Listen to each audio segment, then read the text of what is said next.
안녕하세요. 저는 김지숙이라고 합니다. 정말 큰일 날 뻔했던 제 이야기 좀 들어주세요. 남들은 저더러 고생 끝에 복받은 사람이라고들 해요. 27에 남편을 먼저 보내고 등에 업힌 아들 동수를 먹여 살리려 악착같이 살았습니다. 시장 좌판에서 시작한 작은 국밥집이 이제는 어엿한 3층짜리 상가 건물이 되었으니 틀린 말은 아닐지도 모르겠네요. 제 인생의 유일한 자랑이자 존재의 이유는 아들 김동수였습니다. 반듯하게 잘 자라 좋은 대학을 나오고 모두가 선망하는 대기업에 번듯하게 취직한 아들. 그 아들이 제 세상의 전부였어요. 그날도 저는 아침부터 식당 주방에서 갓 잡은 소의 뼈를 커다란 가마솥에 넣고 푹 고아내고 있었습니다. 뽀얗게 우러나오는 국물을 보고 있으니 제 젊은 날이 이 국물에 다 녹아있는 것만 같아 마음이 절로 숙연해지곤 해요. 한평생 자식 하나 잘 되라고 바친 제 인생이 꼭 저 가마솥 같다는 생각을 하던 참이었습니다. 그때 식당 문을 열고 동수가 환한 얼굴로 들어섰어요. 어머니, 저 왔어요. 아들, 어서 와. 회사 바쁠 텐데 점심시간에 웬일이야? 드릴 말씀도 있고 소개해주고 싶은 사람도 있어서요. 동수는 제 뒤에 서 있던 한 여자를 앞으로 이끌었습니다. 길고 검은 머리카락에 하얀 원피스를 입은 모습이 꼭 하늘에서 내려온 선녀 같았어요. 동수는 제 아들이지만 객관적으로 봐도 참 잘생긴 아이인데 그 옆에 선이 신기할 정도로 잘 어울리는 한 쌍이었습니다. 어머니, 인사드려. 제가 만나고 있는 이미애 씨예요. 처음 뵙겠습니다, 어머님. 말씀 많이 들었어요. 이미애라는 여자는 제 손을 두 손으로 꼭 잡으며 허리를 깊이 숙였습니다. 목소리는 또 어찌나 낭낭하고 맑은지 듣는 사람의 마음을 편안하게 만들어주는 힘이 있었어요. 저는 솥을 젓던 손을 앞치마에 닦으며 멋쩍게 웃었습니다. 아이고, 뭘 이런 누추한 데까지. 식사는 했어요? 앉아요, 일단. 아니에요, 어머님. 동수 씨한테서 어머님표 설렁탕이 세상에서 제일 맛있다고 귀에 못이 박이도록 들었어요. 꼭 한번 먹어보고 싶었습니다. 말 한마디를 해도 어찌 저리 예쁘게 할까요? 저는 못 이기는 척 웃으며 갓 지은 밥과 잘 익은 깍두기, 그리고 정성껏 고아낸 설렁탕 한 그릇을 푸짐하게 내어주었습니다. 이미애는 숟가락을 들기 전에 저를 향해 다시 한번 고개를 숙이며 잘 먹겠습니다. 어머님 하고 인사했어요. 그 모습에 제 마음의 빗장이 스르르 풀리는 기분이었습니다. 식사를 하는 내내 이미애는 동수와 저를 살뜰히 챙겼습니다. 제 밥그릇 위에 잘 익은 김치를 올려주기도 하고 동수의 입가에 묻은 것을 자연스럽게 닦아주기도 했어요. 두 사람이 서로를 바라보는 눈에서는 꿀이 뚝뚝 떨어졌습니다. 그걸 보는 제 마음도 덩달아 따뜻해졌지요. 그래서 드릴 말씀이라는 게 뭔데 그래? 제가 넌지시 묻자 동수는 숟가락을 놓고 제 손을 잡았습니다. 그 눈빛이 어찌나 진지하던지 저는 무슨 말을 할지 이미 짐작할 수 있었어요. 어머니, 저 미애 씨와 결혼하고 싶습니다. 허락해 주세요. 올 것이 왔구나 싶었습니다. 아들을 장가 보낼 생각은 늘 하고 있었지만 막상 닥치니 가슴 한쪽이 시큰하기도 하고 한편으로는 대견해서 눈물이 핑 돌기도 했어요. 저는 아무 말 없이 옆에 앉은 이미애를 바라보았습니다. 그녀는 긴장한 듯 두 손을 무릎 위에 꼭 모으고 저를 바라보고 있었어요. 그 모습이 참 귀엽고 사랑스러웠습니다. 나는 자네만 좋다면 반대할 이유가 없네. 우리 동수 속 썩이지 않고 잘 살아줄 자신 있나? 네, 어머님. 제가 세상에서 제일 잘하는 게 동수 씨 행복하게 해주는 거예요. 걱정 마세요.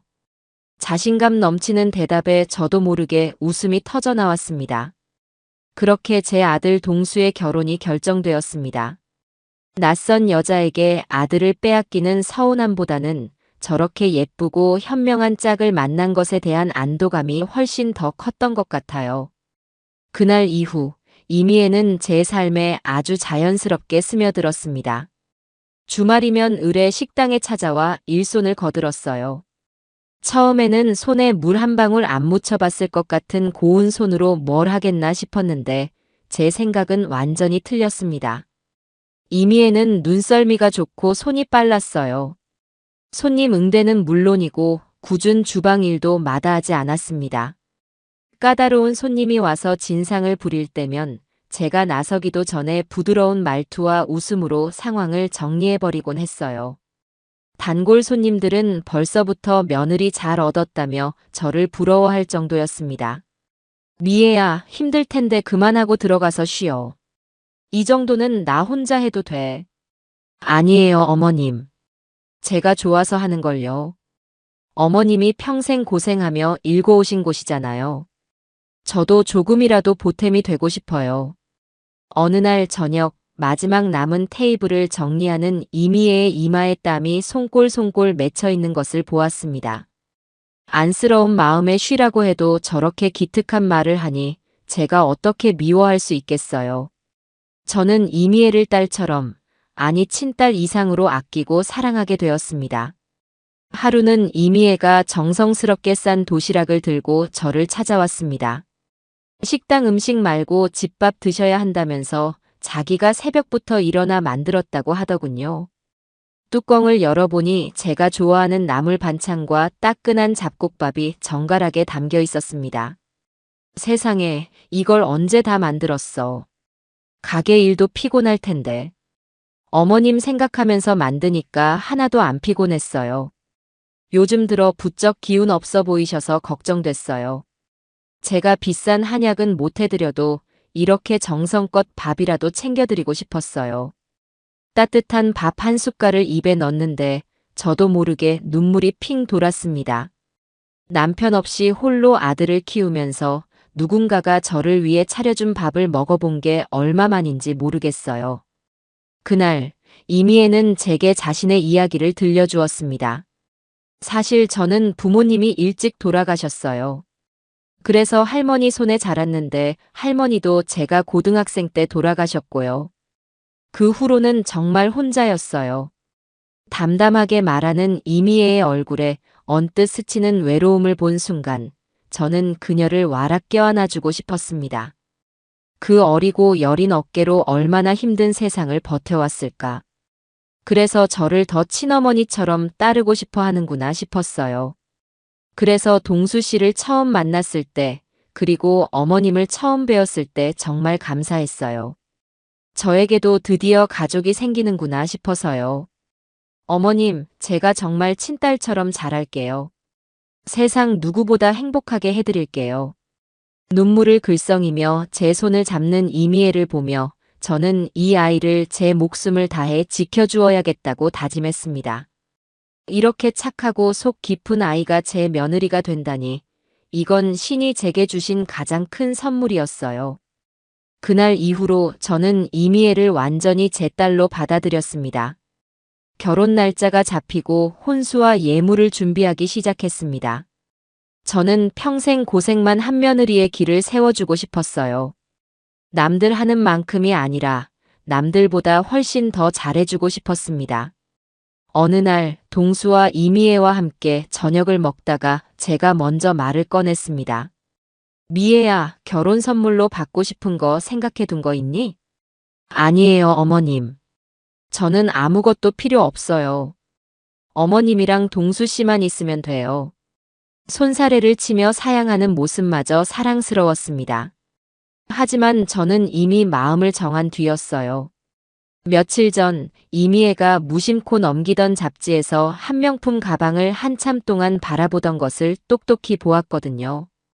제가 쳐다보자 황급히 잡지를 덮으며 참 예쁘네요. 하지만 저런 건 저랑 어울리지 않아요 라고 말하던 모습이 눈에 밟혔습니다. 사양하지 마라. 이건 내가 너에게 주는 선물이야. 우리 동수 아내 될 사람인데 어디 가서 기죽으면 안 되지. 내가 백화점 가서 제일 좋은 걸로 가방 하나 사줄게. 그리고 목에 반짝이는 게 없으면 허전하지. 다이아 목걸이도 하나 하자. 제 말에 동수와 이미애의 눈이 동그래졌습니다. 동수는 놀라면서도 기쁜 얼굴로 제게 고맙다고 했어요. 하지만 이미애는 고개를 숙인 채 어깨를 들썩이며 울기 시작했습니다. 어머님, 왜 저한테 이렇게까지 잘해주세요? 저는 받아도 될 자격이 없는데 너무 과분해서 무서워요. 자격이라니 그런 슬픈 말 하지 마라.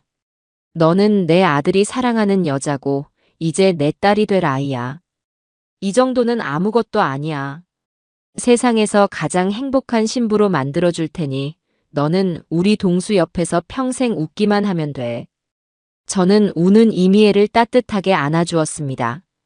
제 어깨에 기대어 한참을 흐느끼던 이미애는 고개를 들어 눈물 젖은 얼굴로 저를 보며 맹세하듯 말했어요. 어머님, 정말 감사해요.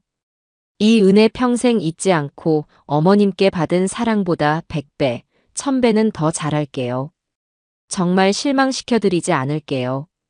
그 약속이 얼마나 진실되게 들렸는지 모릅니다. 저는 세상을 다 가진 것처럼 행복했습니다. 사랑하는 아들과 천사 같은 며느리. 더 이상 바랄 것이 없는 완벽한 날들이었어요. 며칠 뒤 저는 이미애에게 한 약속을 지키기 위해 그녀의 손을 잡고 백화점으로 향했습니다. 그것이 모든 것을 뒤흔들 끔찍한 비극의 시작이 될 줄은 그때는 정말 꿈에도 몰랐습니다. 그 완벽했던 날로부터 며칠 뒤 저는 약속을 지키기 위해 이미애의 손을 잡고 집을 나섰습니다. 하늘은 제 마음을 비춘 듯이 구름 한 점 없이 맑았고 따스한 햇살이 길 위에 부서지고 있었어요. 오늘만큼은 제 평생의 자랑인 식당 일도 다른 사람에게 맡겼습니다. 오롯이 예비 며느리와의 시간에 집중하고 싶었거든요. 최고급 백화점으로 향하는 차 안에서 이미애는 어린아이처럼 들떠서 제잘거렸습니다. 어머님, 저 정말 이래도 되는지 모르겠어요. 이렇게 비싼 선물을 받아본 건 태어나서 처음이에요. 꿈만 같아요. 꿈은 무슨. 이제 시작인데. 우리 동수 아내가 될 사람이면 이 정도는 당연한 거야. 어깨 펴고 당당하게 받아도 돼. 그래도요. 저는 어머님이 절 며느리로 인정해 주신 것만으로도 세상을 다 가진 기분이었는걸요. 동수 씨한테도 말했어요. 우리 어머니 같은 분은 세상에 또 없을 거라고. 전 정말 복이 많은 사람이라고요. 옆에서 운전하던 동수가 흐뭇하게 웃으며 말했어요. 미애가 어제 잠을 한숨도 못 잤대요, 어머니. 너무 설레서요. 저는 그 말에 소리내어 웃었습니다. 마주 잡은 이미애의 손은 따뜻했고 그 온기가 제 마음까지 훈훈하게 데워주는 듯 했습니다. 백화점에 도착하자 주차 직원이 달려와 깍듯하게 차 문을 열어주었습니다. 1층 로비에 들어서자 시원한 공기와 함께 은은하고 고급스러운 향수 냄새가 코끝을 스쳤어요. 평일 낮인데도 백화점은 활기가 넘쳤습니다. 우와, 좋다.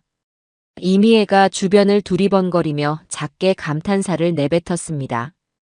그 순수한 모습에 저는 또다시 엄마 미소를 지었지요. 우리는 곧장 명품관이 있는 2층으로 향했습니다. 눈부신 조명 아래 유리 진열장 속 가방들이 보석처럼 빛나고 있었어요. 저는 이미애의 팔을 끌며 가장 유명한 브랜드의 매장으로 들어섰습니다. 어서 오십시오, 고객님. 단정한 유니폼을 입은 직원이 상냥하게 웃으며 우리를 맞이했어요. 저는 당당하게 말했습니다. 며느리에게 선물할 가방을 보러 왔어요. 이 매장에서 제일 근사하고 좋은 걸로 추천해 주세요. 제 말에 직원의 눈이 반짝였습니다. 곧 몇 가지의 가방을 조심스럽게 꺼내어 벨벳이 깔린 테이블 위에 올려놓았어요. 이미애는 눈을 동그랗게 뜨고 그것들을 바라볼 뿐 감히 만져보지도 못했습니다. 미애야, 뭐해? 들어봐야 알지. 어떤 게 마음에 드는지 골라봐. 네. 아, 네, 어머님. 이미애는 제 등을 떠밀려 마지못해 하얀색 토트백을 조심스럽게 들어 어깨에 매보았습니다. 하얀 원피스와 어우러져 정말이지 그림처럼 어울렸어요. 하지만 바로 그때였습니다. 처음 우리를 맞이했던 그 직원의 표정이 미세하게 굳어지는 것을 보았어요. 그녀는 이미애의 얼굴을 빤히 쳐다보고 있었습니다. 그 시선이 너무 노골적이어서 저까지 민망해질 정도였죠. 왜 그러시죠? 제 며느리 얼굴에 뭐 묻었나요? 제가 살짝 불쾌한 투로 묻자 그 직원은 화들짝 놀라며 고개를 저었습니다. 아닙니다, 고객님. 죄송합니다. 너무 잘 어울리셔서 저도 모르게 그만. 어색하게 웃으며 변명했지만 그녀의 눈동자는 여전히 불안하게 흔들리고 있었어요. 그녀는 잠시 양해를 구한다며 자리를 피하더니 매장 안쪽에서 다른 직원과 무언가 심각하게 속삭이기 시작했습니다. 그들의 시선이 계속해서 우리 쪽으로 향하는 것이 느껴졌어요. 저는 기분이 조금 상했습니다. 아무리 그래도 손님을 앞에 두고 저런 태도를 보이는 것은 예의가 아니지요. 쟤들이 왜 저렇게 힐끔거리는 거야, 기분 나쁘게. 제가 작게 투덜거리자 이미애가 제 팔을 살며시 잡으며 말했습니다. 어머님, 신경 쓰지 마세요. 아마 제가 너무 비싼 걸 구경하고 있으니 놀랐나 보죠. 혹시 제가 실수한 거라도 있을까요? 오히려 저를 걱정하며 제 눈치를 살피는 모습에 저는 금세 마음이 풀렸습니다. 그래요. 이런 곳에 와본 적 없는 아이니 주눅이 들 수도 있겠지요. 저 직원들이 무례한 탓이지 우리 며느리 잘못이 아니었습니다. 신경 쓸 것 없어. 너는 마음에 드는 거나 골라. 오늘은 내가 통 크게 쏘는 날이니까. 저는 일부러 더 큰 목소리로 말하며 이미애의 어깨를 감싸주었습니다. 이미애는 그제야 안심한 듯 미소를 지으며 다른 가방들을 둘러보기 시작했어요. 하지만 저는 느낄 수 있었습니다. 매장 안의 공기가 처음 들어왔을 때와는 다르게 어딘가 서늘하고 불편하게 가라앉아 있다는 것을요. 아까 그 직원은 여전히 멀찍이서 우리를 주시하고 있었습니다. 마치 폭풍 전의 고요함처럼 불길한 정적이 흐르는 것 같았어요. 이미애는 한참을 고민하다가 베이지색의 단아한 숄더백 하나를 골랐습니다. 자신의 분수에 맞지 않는 것은 부담스럽다며 가장 무난하고 단정한 디자인을 고른 것이었어요. 그 속 깊은 마음에 저는 더욱 감동했습니다. 그래, 그걸로 하자. 아주 잘 어울린다. 이걸로 계산해 주세요. 제가 카드를 꺼내 다른 직원에게 건넸습니다. 바로 그 순간이었어요. 아까부터 우리를 불안하게 쳐다보던 그 직원, 박서연이라는 이름표를 단 여자가 우리에게로 성큼성큼 다가왔습니다. 그녀의 얼굴은 하얗게 질려 있었고 입술은 파르르 떨리고 있었어요. 저 잠시만요. 정말 죄송한데 한 가지만 여쭤봐도 될까요? 그녀는 저를 지나쳐 이미애의 앞에 섰습니다. 이미애는 영문을 모르겠다는 듯 순진한 얼굴로 그녀를 바라보았어요. 네. 저에게 무슨 볼일이라도 있으신가요?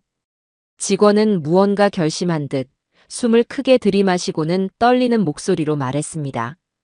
그 목소리는 매장 전체를 얼어붙게 만들었어요. 혹시 서유진 씨 아니세요? 그 이름을 듣는 순간 이미애의 얼굴에서 미소가 사라졌습니다. 아주 찰나의 순간이었지만 저는 똑똑히 보았어요. 그녀의 눈동자가 지진이라도 난 것처럼 격하게 흔들리는 것을. 당황과 경악, 그리고 순수한 공포가 뒤섞인 날 것의 표정이었습니다. 하지만 그 표정은 순식간에 사라지고 완벽하게 의아하다는 얼굴로 바뀌었어요. 네. 무슨 말씀이세요? 사람 잘못 보셨어요. 아니요. 분명히 맞아요. 서유진 씨 맞잖아요. 직원의 목소리가 점점 더 커지고 격해졌습니다. 주변의 다른 손님들과 직원들이 모두 우리 쪽을 쳐다보기 시작했어요.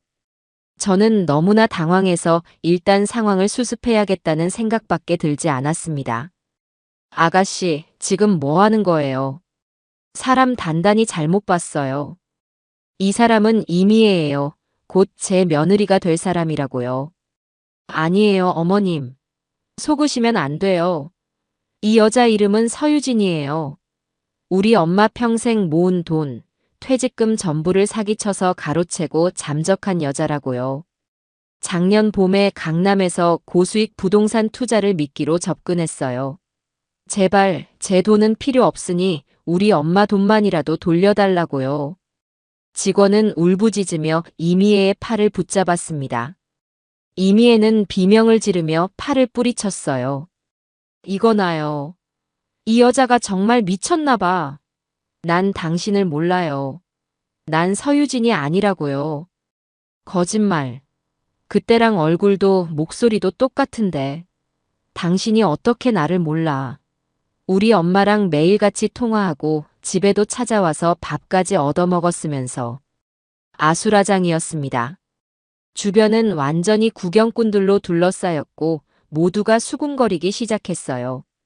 저는 머릿속이 하얘지는 것을 느꼈습니다. 사기꾼, 서유진, 엄마 돈. 이해할 수 없는 단어들이 망치처럼 제 머리를 계속해서 내리쳤어요. 아니야, 그럴 리가 없어. 저 여자가 미친 거야. 우리 착한 미애가 그럴 리가 없어. 하지만 제 이성과는 달리 심장이 미친 듯이 뛰기 시작했습니다. 직원의 얼굴에 서린 처절한 분노와 슬픔은 도저히 연기라고 볼 수 없을 만큼 생생했어요. 그리고 무엇보다 그 여자가 서유진이라는 이름을 외쳤을 때 순간적으로 얼어붙었던 이미애의 그 표정. 그 찰나의 공포가 제 뇌리에서 떠나지 않았습니다. 세상의 모든 소리가 멀어지는 것 같았어요. 웅성거리는 사람들, 울부짖는 직원, 비명을 지르는 이미애의 목소리가 마치 물속에 있는 것처럼 웅웅거리며 들려왔습니다. 눈앞이 빙글빙글 돌기 시작했어요. 저는 휘청거리는 몸을 가누지 못했습니다. 안 돼. 안 돼. 이것은 악몽이야. 어머님. 어머님, 정신 차리세요. 이미애의 목소리가 아득하게 들려왔습니다. 저는 그녀의 얼굴을 보려고 애썼지만 초점이 맞지 않았어요. 그저 제 앞에서 울고 있는 천사 같은 며느리의 얼굴과 그녀를 사기꾼이라고 울부짖는 낯선 여자의 얼굴이 겹쳐 보일 뿐이었습니다. 그 순간 제 안에 있던 무언가가 툭 하고 끊어져 버렸습니다. 저는 마지막 힘을 다해 비명을 질렀습니다. 그리고 그대로 정신을 잃고 말았습니다. 차갑고 단단한 백화점 대리석 바닥으로 쓰러지면서 제 행복했던 세상도 함께 산산조각이 났습니다. 코끝을 찌르는 소독약 냄새에 희미하게 정신이 들었습니다. 눈을 뜨자 가장 먼저 보인 것은 새하얀 천장이었어요. 여기가 어디지? 저는 천천히 눈을 깜빡이며 주변을 둘러보았습니다. 익숙지 않은 공간. 백화점 VIP 라운지에 있는 작은 간이 침대 위인 것 같았어요. 제 손은 누군가가 꼭 잡고 있었습니다. 고개를 돌리자 눈이 퉁퉁 붓도록 운 얼굴에 이미애와 사색이 된 아들 동수가 저를 내려다보고 있었습니다. 어머니, 정신이 드세요? 의사 선생님, 저희 어머니 깨어나셨어요. 동수가 다급하게 외쳤고 곧 흰 가운을 입은 의사와 백화점 매니저로 보이는 사람이 안으로 들어왔습니다. 의사는 제 혈압과 맥박을 재더니 쇼크로 인한 일시적인 실신이라며 안정을 취하면 괜찮을 거라고 말했어요. 백화점 매니저는 연신 고개를 숙이며 사과했습니다. 정말 죄송하게 되었습니다, 사모님. 저희 직원 교육을 제대로 시키지 못한 탓입니다. 해당 직원은 즉시 해고 조치하고 사모님과 예비 며느님이 되실 분께는 저희가 성심성의껏 보상해드리겠습니다. 저는 아무 말도 할 수 없었습니다. 머릿속은 여전히 뒤죽박죽인 채로 쓰러지기 직전의 상황만이 반복해서 재생되고 있었어요. 사기꾼. 서유진. 울부짖던 그 직원의 얼굴. 이미애는 제 손을 잡은 채 계속해서 눈물만 뚝뚝 흘리고 있었습니다. 어머님, 저 때문에 이런 일을 겪으시고. 정말 죄송해요. 제가 죽일년이에요. 미애야, 그게 왜 너의 잘못이야. 그 여자가 미친 거지. 어머니, 신경 쓰지 마세요. 그냥 운 나쁘게 이상한 사람한테 걸렸던 것뿐이에요. 동수는 이미애의 어깨를 감싸 안으며 저를 안심시키려 애썼습니다. 그의 목소리에는 그 직원에 대한 분노가 가득했어요. 제가 가만두지 않을 겁니다. 어떻게 감히 사람을 그렇게 몰아세울 수가 있어요? 명예훼손으로 고소할 겁니다. 우리 미애 씨가 얼마나 놀랐겠어요. 백화점 측에도 강력하게 항의해서 저 직원, 다시는 이 업계에 발도 못 붙이게 만들 거예요. 동수는 정말 단단히 화가 나 있었습니다. 그는 이미애가 억울한 누명을 쓴 피해자라고 조금의 의심도 없이 믿고 있었어요. 하긴 그럴 만도 하지요. 그렇게 착하고 사랑스러운 여자가 사기꾼일 리가 없다고 생각하는 게 당연했습니다. 저 역시 그렇게 믿고 싶었어요. 아니, 그렇게 믿어야만 했습니다. 그러지 않으면 제 아들의 인생과 제가 꿈꿨던 모든 미래가 무너져 내리는 것이니까요. 그래, 내가 잠시 놀라서 그랬나 보다. 이제 괜찮아. 집에 가자. 저는 힘겹게 몸을 일으켰습니다. 이미애는 저를 부축하며 연신 미안하다고 중얼거렸어요. 그녀의 눈물 젖은 얼굴은 세상 누구보다 억울하고 상처받은 사람의 모습 그대로였습니다. 저는 아무 말 없이 그녀의 부축을 받으며 백화점을 빠져나왔습니다. 돌아오는 차 안에서는 그 누구도 입을 열지 않았어요. 무거운 침묵이 우리 세 사람을 짓눌렀습니다. 집에 도착하자마자 저는 몸이 피곤하다는 핑계로 안방에 들어와 누웠습니다. 동수는 제 이마에 물수건을 올려주며 푹 쉬라고, 저녁은 미애 씨랑 알아서 챙겨 먹겠다고 말하고는 조용히 방문을 닫고 나갔어요. 저는 눈을 감았지만 잠을 이룰 수가 없었습니다. 눈을 감으면 자꾸만 그 장면이 떠올랐어요. 박서연이라고 했던가요? 그 직원의 절박했던 눈빛. 단순한 오해나 착각이라고 하기에는 그 눈빛에는 너무나도 깊은 한과 확신이 서려 있었습니다. 아주 만약에 그 직원의 말이 사실이라면 제 머리가죽이 쭉 뼈서는 기분이었습니다. 저는 거실에서 들려오는 소리에 가만히 귀를 기울였습니다. 동수와 이미애가 소곤거리는 소리가 들려왔어요. 정말 괜찮아? 많이 놀랐을 텐데. 나는 괜찮아, 동수 씨. 나보다 어머님이 걱정이지. 나 때문에 쓰러지셨잖아. 너의 잘못이 아니라고 했잖아. 그 여자가 이상한 거야. 어떻게 너 같은 사람을 보고 그런 끔찍한 말을 할 수가 있지? 아마 나랑 많이 닮은 사람이었나 봐. 세상엔 닮은 사람이 많다고 하잖아. 그분도 오죽하면 그랬겠어. 너무 원망하지 마, 동수 씨. 너는 마음도 천사구나. 이런 상황에서도 그 여자 걱정을 해? 안 되겠어. 내일 당장 변호사부터 알아봐야지. 이미애의 목소리는 한없이 여리고 착했습니다. 동수는 그런 그녀의 말에 더욱 감동하고 그녀를 지켜줘야겠다는 의지를 불태우는 것 같았어요. 저 대화를 듣고 있으니 제가 이상한 의심을 품는 것이 정말로 잘못된 일인 것처럼 느껴졌습니다. 어쩌면 정말 그 직원의 착각이었고 저는 잠시 쇼크를 받아 예민하게 구는 것일지도 몰라요. 하지만 제 뇌리에는 지워지지 않는 잔상 하나가 있었습니다. 그 직원이 서유진 씨라고 외쳤던 바로 그 순간. 이미애가 당황하며 울음을 터뜨리기 전 그 찰나의 시간. 그녀의 얼굴에 스쳤던 그 표정. 그것은 억울함이나 당황스러움이 아니었습니다. 정체가 발각된 자의 순수한 공포. 모든 것이 끝났다는 절망. 저는 수십 년간 장사를 하며 온갖 종류의 사람들을 만나왔습니다. 사람의 표정에 담긴 미세한 감정을 읽어내는 것은 저의 생존 기술 중 하나였어요. 제가 본 그 표정은 절대 억울한 사람의 것이 아니었습니다.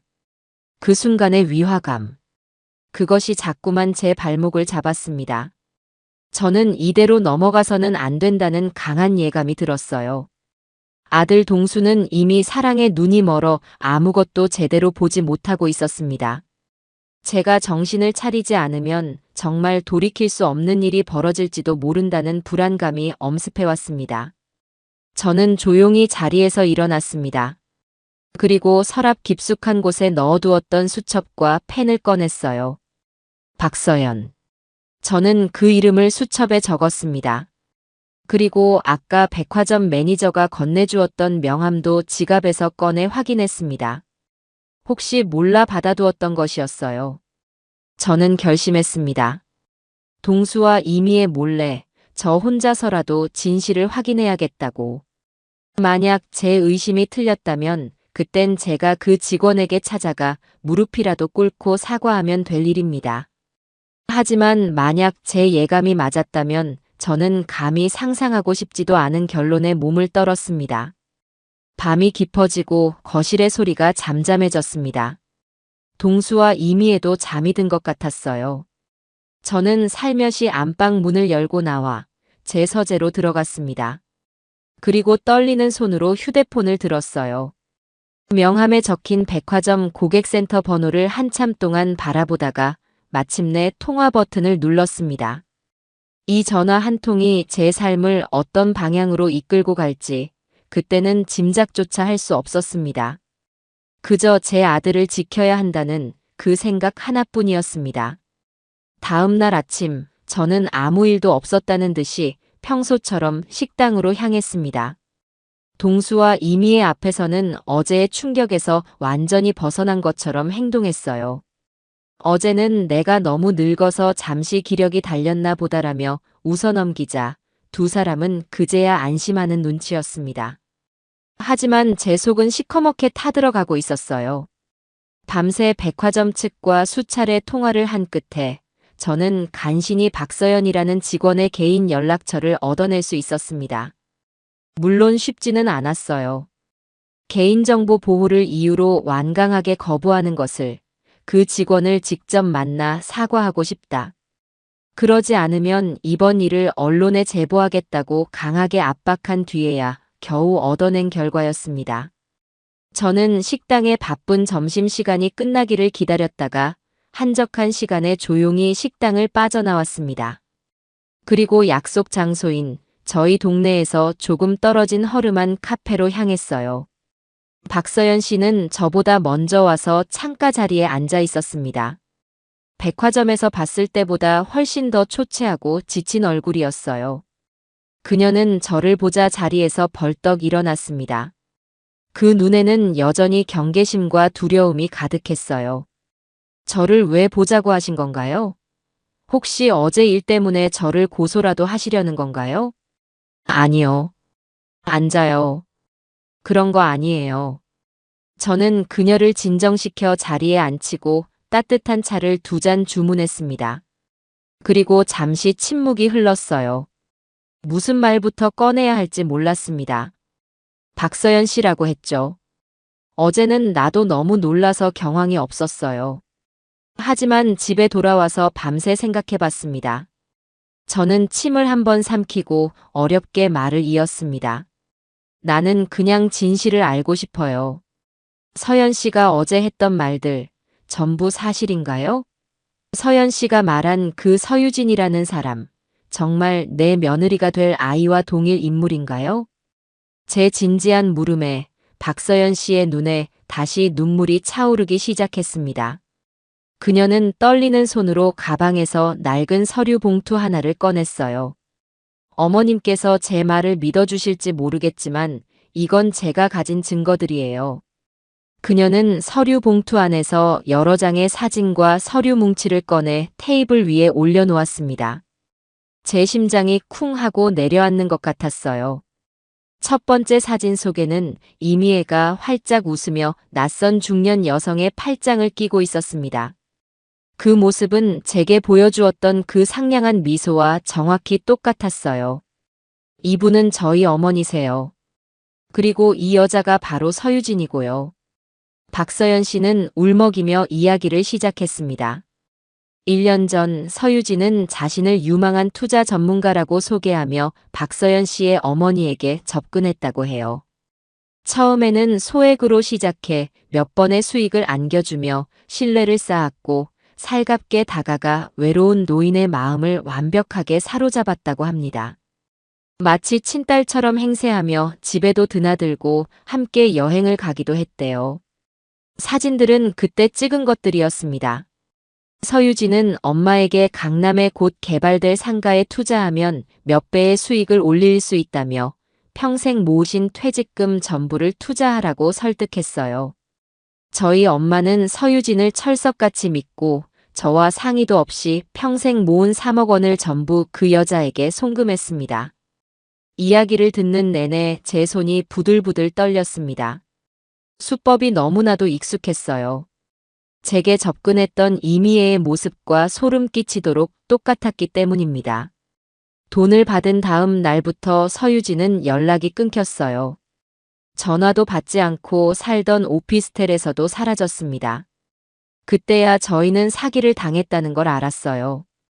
엄마는 그 충격으로 쓰러져서 지금까지도 병원에 계세요.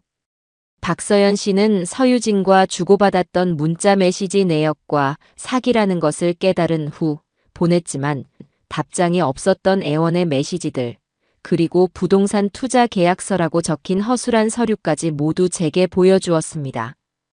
계약서에 적힌 서유진의 주민등록번호와 주소는 모두 가짜였어요. 어제 백화점에서 그 여자를 봤을 때 저는 제 심장이 멎는 줄 알았어요. 이름과 신분을 바꾸고 또 다른 사람에게 접근해서 똑같은 짓을 벌이려는 게 분명해요. 어머님, 제발 속지 마세요. 그 여자는 천사의 얼굴을 한 악마예요. 박서연 씨는 테이블에 엎드려 오열했습니다. 저는 아무 말도 할 수가 없었어요. 눈앞의 증거들이 너무나도 명백했습니다. 사진 속 얼굴, 계약서의 내용, 접근 방식까지 모든 것이 제가 겪은 상황과 일치했습니다. 제가 그토록 예뻐하고 믿었던 예비 며느리, 이미애는 존재하지 않는 사람이었어요. 그녀의 진짜 이름은 서유진이었고 제 아들과 저에게 접근한 목적은 명백했습니다. 제 전 재산을 노린 것이 틀림없었어요. 온몸의 피가 차갑게 식는 것 같았습니다. 분노보다 더 큰 것은 제 아들에 대한 걱정과 저 자신에 대한 혐오감이었습니다. 수십 년 장사하며 산전수전 다 겪었다고 자부했는데 저는 어린 여자의 연기에 완전히 속아 넘어간 멍청한 늙은이에 불과했어요. 서연 씨, 일어나요. 울지 말아요. 저는 박서연 씨의 등을 두드리며 그녀를 위로했지만 정작 위로가 필요한 것은 저 자신일지도 몰랐습니다. 저는 차갑게 식어버린 머리로 앞으로 어떻게 해야 할지를 생각하기 시작했습니다. 이 사실을 당장 동수에게 알려야 할까? 아니, 그는 믿지 않을 겁니다. 박서연 씨의 증거만으로는 부족해요. 사랑에 눈이 먼 아들은 오히려 이 모든 것을 제가 조작한 것이라고 생각할지도 모릅니다. 더 확실하고 빼도 박도 못할 증거가 필요했어요. 서연 씨, 이 증거들 제가 잠시 복사 좀 해도 될까요? 그리고 혹시 서유진에게 공범은 없었나요? 보통 이런 사기는 혼자 하지 않을 텐데. 제 질문에 박서연 씨는 고개를 들었습니다. 늘 혼자 다녔어요. 남자에 대한 이야기는 들은 적이 없어요. 저는 알겠다고 고개를 끄덕였습니다. 박서연 씨와 헤어진 후 저는 곧장 아는 변호사 사무실을 찾아갔습니다. 그리고 그에게 딱 한 가지만을 부탁했어요.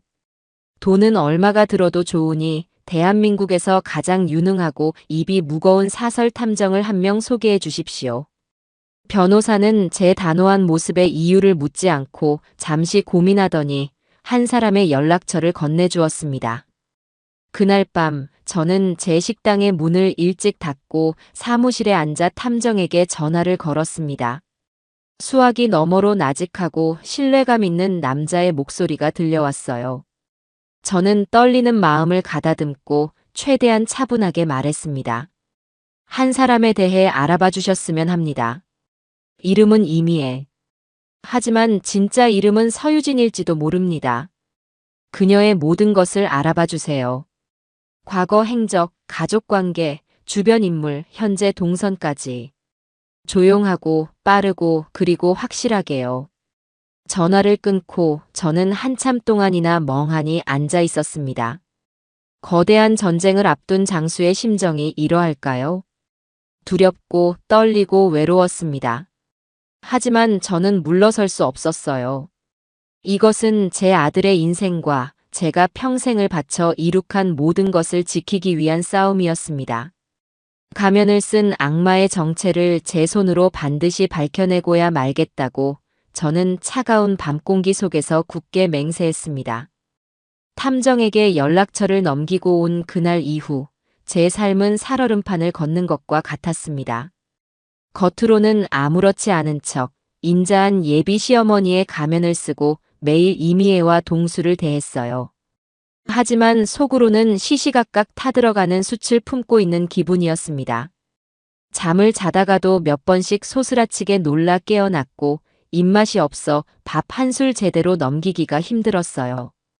거울을 볼 때마다 핏기 없이 말라가는 제 얼굴이 낯설게 느껴졌습니다. 이미애는 제 그런 속도 모르고 제게 더욱 살갑게 굴었습니다. 어제 백화점 일로 제가 충격을 받은 것이 마음에 걸린다며 매일같이 제 건강에 좋다는 차를 다려오고 어깨를 주물렀어요. 그 조망만 한 손이 제 어깨에 닿을 때마다 저는 온몸에 소름이 돋는 것을 참아내야 했습니다. 이 손으로 박서연 씨 어머니의 전 재산을 앗아갔다고 생각하니 구역질이 치밀어 올랐어요.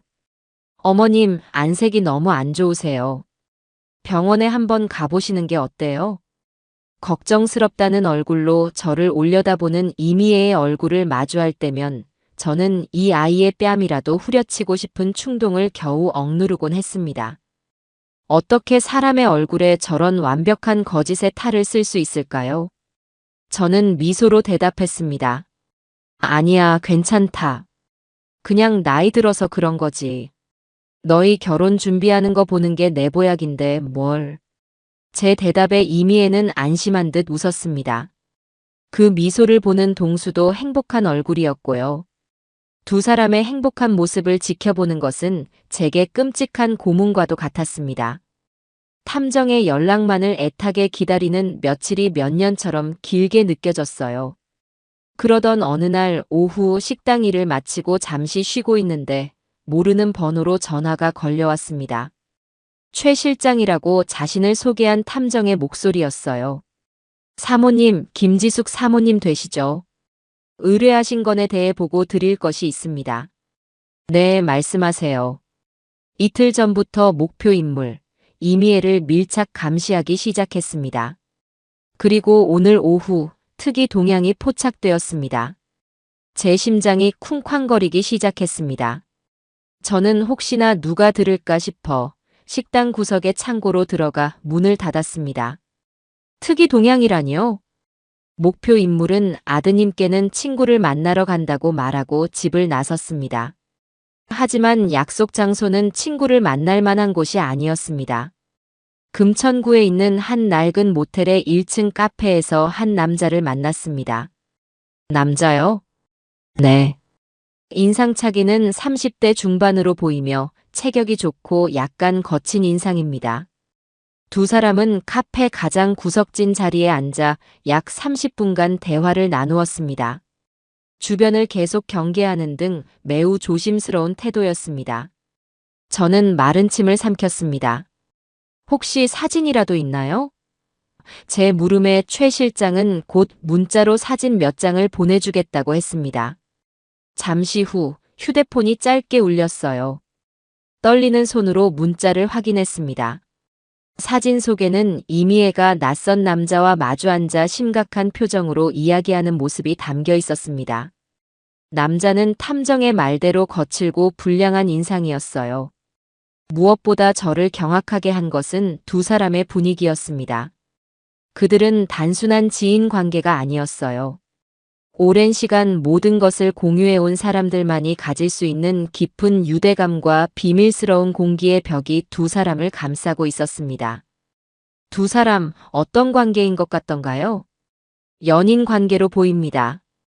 대화 내용은 확보하지 못했으나 여자가 남자에게 무언가 다급하게 설명하고 남자는 짜증 섞인 얼굴로 듣고 있었습니다. 최근에 무언가 계획에 차질이 생긴 것으로 추측됩니다. 백화점에서 있었던 그 일이 틀림없었어요. 그 일 때문에 계획에 차질이 생겼고 두 사람이 대책을 논의하기 위해 만난 것이겠죠. 저는 탐정에게 계속해서 두 사람을 주시해달라고, 특히 남자의 신원을 파악하는데 집중해달라고 부탁했습니다. 전화를 끊고 저는 차가운 창고 벽에 기댔습니다. 다리에 힘이 풀려 주저앉을 것만 같았어요. 공범의 존재가 실제로 확인된 순간이었습니다. 그날 저녁 집에 돌아온 이미애의 표정은 그 어느 때보다 밝고 명랑했습니다. 친구들과 수다를 떨며 스트레스를 풀었더니 기분이 한결 나아졌다고 했어요. 저는 그 뻔뻔한 거짓말에 치를 떨었지만 애써 미소를 지으며 고개를 끄덕여 주었습니다. 며칠이 더 흘렀습니다. 탐정에게서는 간간이 이미애의 동선에 대한 보고가 문자로 들어왔지만 특별한 움직임은 없었어요. 그녀는 다시 완벽한 예비 며느리의 모습으로 돌아와 제 곁을 지켰고 동수와 행복한 미래를 그렸습니다. 저는 그 위선적인 연극을 지켜보며 칼날 위를 걷는 듯한 초조함 속에서 하루하루를 버텨냈습니다. 그러던 어느 주말 저녁이었어요. 우리 세 사람은 거실에 앉아 결혼식장이며 신혼여행지에 대한 이야기를 나누고 있었습니다. 화기애애한 분위기 속에서 이미애가 조심스럽게 입을 열었어요. 어머님, 동수 씨. 드릴 말씀이 있어요. 뭔데 그래? 제가 그날 백화점에서 안 좋은 일을 겪은 뒤로 밤에 자꾸 잠을 설치고 악몽을 꿔요. 마음이 너무 불안해서 그런가 봐요. 그래서 말인데 며칠만 조용한 곳에 가서 마음 좀 추스르고 오면 안 될까요? 눈꼬리를 슬프게 늘어뜨리며 말하는 그녀의 모습은 보호 본능을 자극하기에 충분했습니다. 동수는 당장이라도 그녀를 품에 안아줄 것처럼 안절부절 못했어요. 당연하지. 당연히 그래야지. 어디 아픈 데라도 생기면 어떡해. 내가 당장 좋은 곳으로 알아봐 줄게. 공기 좋은 곳에 있는 요가 명상원이나 힐링 캠프 같은 곳으로. 고마워요, 동수 씨. 멀리는 말고요. 그냥 경기도 외곽에 있는 작은 사찰 같은 곳이면 좋겠어요. 조용히 혼자 생각할 시간이 필요해서요. 저는 입술을 깨물었습니다. 또 다른 거짓말이 시작되고 있었어요. 이 휴식이 무엇을 의미하는지 저는 짐작할 수 있었습니다. 하지만 저는 아무것도 모르는 시어머니를 연기해야만 했어요. 그래, 미애야. 좋은 생각이다. 마음이 편해야 몸도 건강한 법이지. 다녀오너라. 며칠이 걸려도 좋으니 가서 복잡한 마음 다 털어버리고 와. 제 허락에 이미애는 감격한 얼굴로 제 손을 잡았습니다.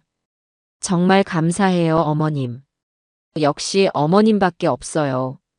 저는 그 손을 마주 잡으며 속으로는 최 실장에게 보낼 문자 메시지를 생각하고 있었습니다. 다음 날 아침, 이미애는 작은 배낭 하나를 메고 집을 나섰습니다. 동수가 터미널까지 데려다 주겠다며 함께 나갔어요. 두 사람이 현관을 나서는 것을 확인하자마자 저는 탐정에게 문자를 보냈습니다. 목표 인물, 오늘부터 며칠간 요가 명상을 이유로 외박. 행선지는 경기도 외곽 사찰이라고 했음. 실제 목적지 확인 바람. 곧바로 답장이 왔어요. 알겠습니다. 지금부터 추적 시작하겠습니다. 그로부터 이틀 뒤 저는 최 실장에게서 한 통의 전화를 받았습니다. 그의 목소리는 약간 흥분되어 있었어요. 사모님, 결정적인 증거들을 확보했습니다. 지금 계신 곳으로 찾아뵈어도 되겠습니까? 저는 심장이 내려앉는 기분으로 그러라고 했습니다. 약 1시간 뒤 최 실장이 제 식당 사무실로 찾아왔습니다. 그는 테이블 위에 두툼한 서류 봉투 하나를 올려놓았어요. 제 마지막 희망과 기대를 산산조각 낼 판도라의 상자였습니다. 보고 시작하겠습니다. 최 실장은 봉투에서 사진 수십 장과 서류들을 꺼내 순서대로 펼쳐놓았습니다. 목표 인물 이미애, 아니 서유진은 경기도 외곽 사찰로 가지 않았습니다. 그녀가 향한 곳은 충청도에 있는 한적한 소도시였습니다. 그는 서유진이 고속버스에서 내리는 사진을 보여주었습니다. 그리고 그곳에서 그녀를 마중 나온 한 남자의 사진을 연이어 보여주었어요. 며칠 전 모텔 카페에서 만났던 바로 그 남자였습니다. 두 사람은 함께 여관으로 들어갔고 이틀 동안 그곳에서 함께 지냈습니다. 요가 명상은 완벽한 거짓말이었습니다. 최 실장이 내민 사진 속에서 서유진과 그 남자는 여관방 안에서 편안한 차림으로 술을 마시며 웃고 있었습니다. 그 모습 어디에서도 마음의 상처를 치유하는 사람의 그림자는 찾아볼 수 없었어요. 오히려 오랜만에 만난 연인처럼 다정하고 편안해 보였습니다. 저는 주먹을 꽉 쥐었습니다. 분노로 피가 거꾸로 솟는 것 같았어요. 이 남자의 신원은 파악됐습니까? 네. 양태수. 나이 38세. 사기 등으로 전과 사범입니다. 특히 부유층 독신 여성을 상대로 한 혼인 빙자 사기에 아주 능한 전문 사기꾼입니다. 최 실장은 양태수의 범죄 기록이 담긴 서류를 제 앞에 내려놓았습니다. 그리고 마침내 가장 결정적인 증거를 꺼내 보였어요. 서유진의 진짜 신상이 담긴 서류였습니다. 서유진, 나이 29세. 부모님은 모두 생존해 계시며 전라남도에 거주 중입니다. 고아라는 말은 완벽한 거짓입니다. 그녀 역시 양태수와 함께 여러 건의 사기 행각에 연루된 혐의가 있습니다. 두 사람은 사실혼 관계의 동거인이자 함께 움직이는 사기단의 핵심 멤버입니다. 모든 것이 명백해졌습니다. 제 예감과 의심이 모두 끔찍한 사실로 드러나는 순간이었어요. 그들의 최종 목표는 무엇이었습니까? 두 사람의 대화를 녹취하는 데 성공했습니다. 최 실장은 작은 녹음기를 꺼내 재생 버튼을 눌렀습니다. 스피커에서 서유진과 양태수의 목소리가 흘러나왔어요.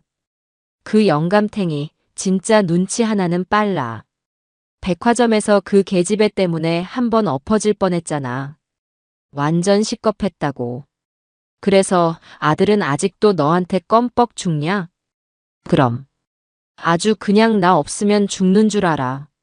내가 울면서 억울하다고 쇼 좀 해줬더니 지금은 그 백화점 직원 고소하겠다고 난리도 아니야. 아주 단순해서 속여먹기 쉬워. 잘했어. 이제 거의 다 왔어. 며칠 더 그 노친네 비위 맞춰주다가 결혼 날짜 잡히면 바로 건물 담보로 대출받는 거야. 신혼부부 사업자금 대출이라고 하면 그 멍청한 아들놈은 의심도 안 할걸. 돈만 받으면 바로 뜨는 거다. 알았지? 걱정 마, 오빠. 이 판만 성공하면 우리도 이제 고생 끝이야. 저는 더 이상 들을 수가 없었습니다. 영감탱이, 멍청한 아들놈. 그들이 우리 모자를 부르는 호칭에 온몸에 피가 식었습니다. 제 친절과 사랑을, 제 아들의 순수한 마음을 저렇게 더럽게 짓밟고 있었다니. 배신감에 심장이 갈갈이 찢겨나가는 것 같았어요. 하지만 눈물은 나오지 않았습니다. 슬픔과 충격이 지나간 자리에 차갑고 단단한 분노가 자리 잡기 시작했습니다. 저는 떨리는 손으로 서류와 사진들을 하나하나 쓸어보았습니다.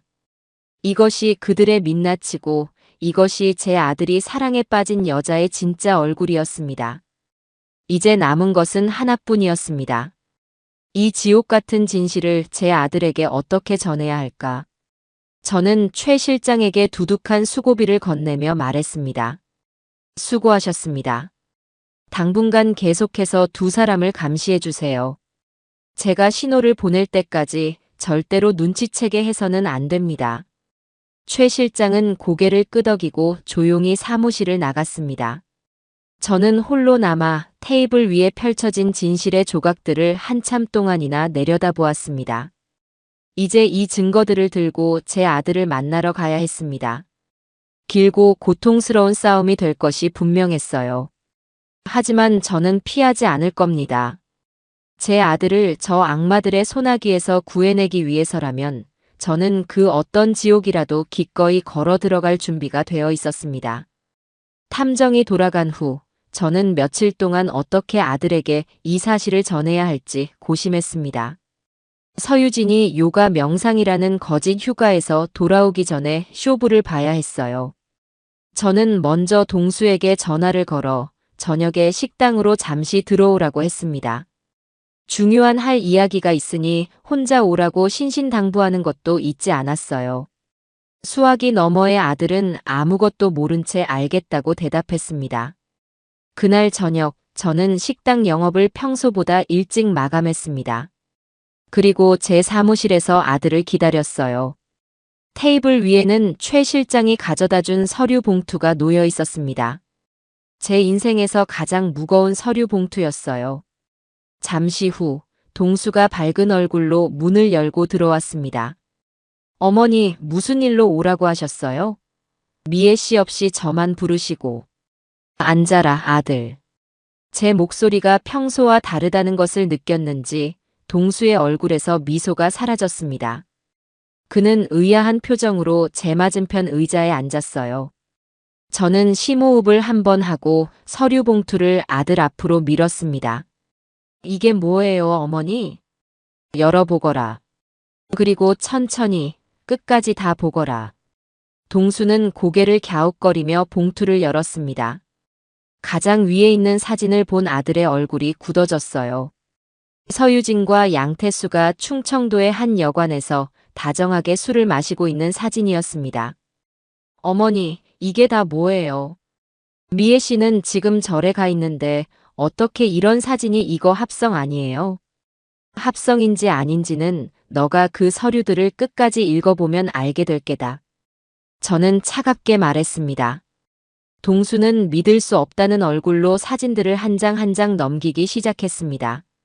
서유진이 양태수와 은밀히 만나는 모습, 두 사람이 함께 여관으로 들어가는 모습, 사진을 보는 아들의 손이 미세하게 떨리고 있었어요. 그리고 마침내 서유진 신상 명세서와 양태수 범죄 기록이라고 적힌 서류를 집어들었습니다. 저는 아들이 서류를 읽는 동안 그의 얼굴에서 스쳐 지나가는 모든 감정의 변화를 놓치지 않고 지켜보았습니다. 총명한 아들이니 이 서류들이 무엇을 의미하는지 금방 알아차릴 수 있을 터였어요.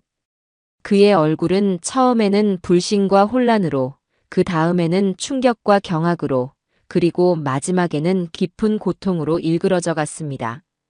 특히 서유진의 부모가 버젓이 살아있다는 가족관계 증명서와 고아라는 말이 거짓임을 증명하는 서류들을 볼 때는 숨조차 제대로 쉬지 못하는 것 같았어요. 한참 동안 사무실에는 종이 넘어가는 소리 외에 아무 소리도 들리지 않았습니다. 마침내 마지막 장까지 다 읽은 동수는 망연자실한 표정으로 서류 더미를 내려놓았습니다. 그는 텅 빈 눈으로 저를 바라보았어요. 어머니, 이게 다 사실이에요? 미애 씨가 저를 속인 거라고요? 이름도 과거도 전부 다요? 그래, 아들아. 유감스럽지만 모두 사실이다. 너를 사랑한다던 그 여자의 이름은 이미애가 아니라 서유진이고 내 곁에 머무는 이유는 너의 사랑 때문이 아니라 내 어미의 재산 때문이다. 저는 녹음기를 꺼내 재생 버튼을 눌렀습니다. 서유진과 양태수가 우리 모자를 영감탱이와 멍청한 아들놈이라 부르며 비웃는 목소리가 사무실 안에 울려 퍼졌어요. 동수의 얼굴이 하얗게 질리다 못해 파랗게 변해갔습니다. 그는 두 손으로 머리를 감싸 쥐며 괴로워했어요. 저는 아들이 마침내 현실을 받아들였다고 생각했습니다. 하지만 제 생각은 너무나도 순진한 착각이었어요. 한참을 괴로워하던 동수는 갑자기 자리에서 벌떡 일어났습니다. 그는 이성을 잃은 사람처럼 제게 소리치기 시작했어요. 거짓말이야. 전부 거짓말이야. 어머니가 만들어낸 거죠? 그렇죠? 어머니는 처음부터 미애 씨를 마음에 안 들어 했잖아요. 그래서 그 백화점 직원이랑 짜고 이제는 이런 말도 안 되는 서류 뭉치까지 만들어서 우리 사이를 갈라놓으려는 거잖아요. 김동수, 너 지금 제정신이냐? 이게 어떻게 내가 만들어낸 거라는 말이 나와. 내 눈으로 직접 보고 내 귀로 직접 들었으면서 모르겠어요. 아무것도 모르겠다고요. 이건 미애 씨가 아니에요. 내가 사랑하는 미애 씨는 이런 사람이 아니란 말이에요. 아들의 맹목적인 부정에 저는 할 말을 잃었습니다. 사랑이라는 감정이 사람을 얼마나 어리석고 눈멀게 만들 수 있는지 저는 제 아들을 통해 처절하게 깨닫고 있었습니다. 그때 아들이 무언가 생각났다는 듯이 제게 다시 소리쳤습니다. 이 남자, 미애가 저한테 다 얘기했어요. 아주 질이 안 좋은 먼 친척인데 자기가 고아인 걸 알고 계속 돈을 빌려달라고 찾아와서 괴롭히는 사람이래요. 그래서 어쩔 수 없이 몇 번 만나서 좋게 타일러서 돌려보낸 거라고 했단 말이에요. 어머니는 그런 사정도 모르고 사람을 이렇게 파렴치한 사기꾼으로 몰아가세요. 그 말을 듣는 순간 저는 온몸에 힘이 빠져나가는 것을 느꼈습니다. 서유진이 얼마나 치밀하고 영악한지 저는 또 한 번 실감해야 했어요. 그녀는 이런 상황까지 모두 예상하고 제 아들에게 미리 거짓말의 방패를 쥐어주었던 겁니다. 제가 내민 진실의 칼은 그 방패에 부딪혀 힘없이 부러져 버렸어요. 아들아, 그건 그 여자가 너를 속이기 위해 미리 둘러댄 거짓말이야. 제발 이성을 찾고 현실을 봐. 저들은 전문 사기단이라고. 싫어요. 듣기 싫어요. 어머니가 하는 말은 한마디도 안 믿을 거예요. 어머니는 제 행복을 빌어주는 게 아니라 제 행복을 망가뜨리고 있어요. 제가 사랑하는 사람을 어머니 마음대로 갈라놓을 수 있다고 생각하지 마세요. 모자간에 차마 해서는 안 될 말들이 오고 갔습니다. 제 설득은 더 이상 아들에게 들리지 않았어요. 동수는 완전히 이성을 잃고 저를 자신의 행복을 파괴하려는 악인으로 취급했습니다. 저는 너무나도 기가 막히고 가슴이 찢어지는 것 같아서 마지막 카드를 꺼내 들었습니다. 김동수. 좋다. 정 그렇다면 선택하거라. 당장 그 여자와 헤어지든지 아니면 이 어미와 인연을 끊든지. 둘 중 하나만 선택해. 어머니. 어떻게 그런 말씀을 하세요? 선택하라고 했다. 저런 사기꾼 계집을 며느리로 들릴 생각은 추호도 없으니 정 그 여자랑 살고 싶으면 내 집에서 나가. 그리고 너는 더 이상 내 아들도 아니다. 제 단호한 말에 동수의 얼굴이 절망으로 물들었습니다. 그는 잠시 저를 원망스럽게 쳐다보더니 이내 독한 표정을 지으며 말했습니다. 알겠습니다. 어머니 뜻이 정그러시다면 제가 나가겠습니다. 설령 미애 씨의 과거가 전부 사실이라고 해도 저는 상관없어요. 저는 미애 씨를 사랑해요. 어머니가 반대하셔도 저는 그 사람이랑 결혼할 겁니다. 어머니야말로 제 인생에 더 이상 간섭하지 마세요. 아들은 그렇게 소리치고는 뒤도 돌아보지 않고 사무실을 나가버렸습니다. 쾅 하고 닫히는 문소리가 제 심장을 내리치는 것 같았어요. 저는 그 자리에 주저앉아 버렸습니다. 눈물이 비 오듯 쏟아졌어요. 제가 어떻게 키운 아들인데, 제 인생의 전부였던 아들이었는데, 저런 요물 같은 계집에게 홀려 애미인 저에게 어떻게 저런 말을 할 수가 있을까요? 한참을 울고 또 울었습니다. 가슴을 치고 통곡했어요. 아들을 잃었다는 슬픔과 배신감에 죽고 싶은 심정이었습니다. 하지만 이대로 무너질 수는 없었어요. 제 아들은 지금 스스로 독약을 마시고 있는 것과 같았습니다. 애미인 제가 구해주지 않으면 제 아들은 영영 저 사기꾼들의 소나기에서 인생을 망치게 될 터였습니다. 저는 눈물을 닦고 자리에서 일어났습니다. 슬픔은 분노가 되고 분노는 강철 같은 의지가 되었습니다. 그래, 김동수. 너가 내 아들이기에 나는 너를 포기할 수 없다. 너가 나를 원망하고 미워해도 상관없다. 나는 어떤 수를 써서라도 너를 구해낼 것이다. 저 악마 같은 것들의 가면을 만천하에 벗겨내고 내 눈으로 진실을 똑똑히 보게 만들어줄 것이다. 저는 테이블 위에 흩어져 있는 서류들을 다시 한번 단정하게 모았습니다. 이제 더 이상 아들을 설득하는 것은 의미가 없었어요. 남은 방법은 단 하나뿐이었습니다. 그들이 스스로 덫에 걸려들게 만드는 것. 저는 서늘한 결심과 함께 다음 계획을 머릿속으로 그리기 시작했습니다. 이제부터는 진짜 전쟁이었습니다. 아들이 집을 나간 뒤 며칠 동안 집안에는 저 혼자뿐이었습니다. 텅 빈 아들의 방을 볼 때마다 가슴에 구멍이 뚫린 것처럼 허전하고 아팠어요. 하지만 슬픔에 잠겨 있을 시간은 없었습니다. 동수가 집을 나간 다음 날, 저는 곧장 박서연 씨에게 연락했습니다. 저희는 지난번에 만났던 카페에서 다시 만났어요. 며칠 만에 다시 만난 그녀의 얼굴은 여전히 어두웠지만 제 얼굴은 이전과는 달라져 있었습니다. 제 눈에는 더 이상 혼란과 두려움 대신 단단한 결의가 서려 있었어요. 저는 그녀에게 탐정을 통해 알아낸 모든 사실을 털어놓았습니다. 서유진에게 양태수라는 전문 사기꾼 공범이 있다는 것, 그들의 과거 사기 행각, 그리고 제 아들마저 저를 등지고 집을 나갔다는 사실까지 전부 다요. 제 이야기를 듣는 내내 박서연 씨는 함께 분노하고 안타까워했습니다. 어머님, 혼자서 얼마나 힘드셨어요. 이제 혼자 싸우지 마세요. 저도 함께 싸울게요. 고맙네, 서연 씨. 나도 이제 깨달았어. 이건 나 혼자만의 싸움이 아니라는 걸. 우리처럼 저들에게 당한 다른 피해자들을 찾아야 해. 힘을 합쳐야 저 악마들을 법의 심판대에 세울 수 있어. 우리의 뜻은 하나였습니다. 박서연 씨는 과거에 어머니의 사건을 경찰에 신고했을 때 담당 형사가 비슷한 수법의 피해자들이 더 있는 것 같다고 했던 말을 기억해냈어요. 우리는 그것을 실마리로 삼기로 했습니다.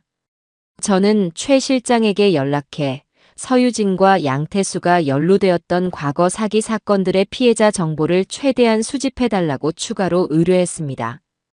돈은 얼마가 들든 상관없었어요. 피해자들을 찾는 과정은 생각보다 훨씬 더 고통스럽고 어려웠습니다.